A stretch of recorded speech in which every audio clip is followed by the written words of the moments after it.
Toujours coincé dans l'antichambre du monde professionnel, le Stade de Reims retrouve un peu de sa gloire passée en cette saison 2000-2001 en Coupe de France.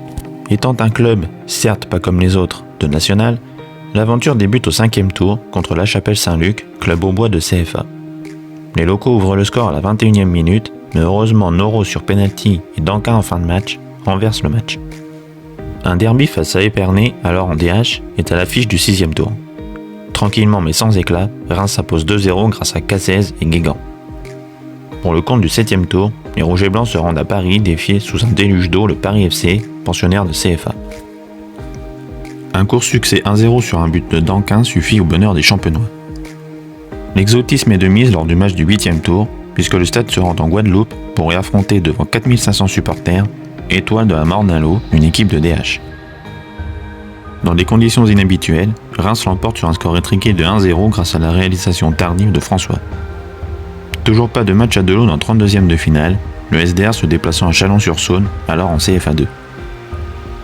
Un partout à l'issue du temps réglementaire, idem après les prolongations, place au tir au but.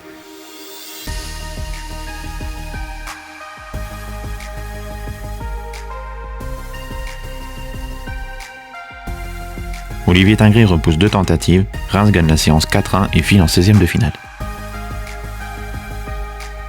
Enfin une équipe professionnelle au tour suivant, Angers, dernier de D2, mais encore à l'extérieur.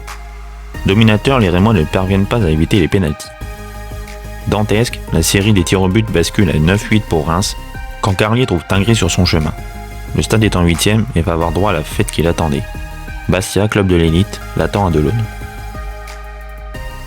Devant 7000 supporters en fusion, sous les caméras de TF1 et les yeux de milliers de téléspectateurs, Reims ne se dégonfle pas. François frappe 2 fois sans réussite dans les 10 premières minutes, avant d'être trop court sur un centre après la demi-heure de jeu. Danquin buté sur Pento mais peu avant la mi-temps, Ducourtois reprenait un centre du même Danquin pour ouvrir la marque.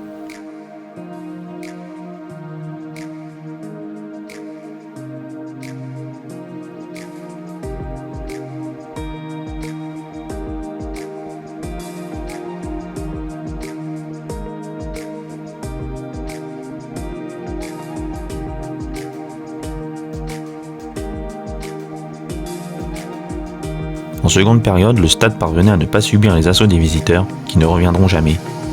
Reims gagne 1-0 et fait rêver ses supporters, et même la France du foot, un parcours à la Calais. En quart de finale, il dispute une place dans le dernier carré à Amiens, en national comme lui. Mais la domination rémoise est stérile, les Picards finissent par prendre un avantage que le SDR ne parvient pas à combler. L'épopée champenoise s'arrête ainsi, mais les supporters et les joueurs du club rouge et blanc n'ont pas fini avec des émotions fortes.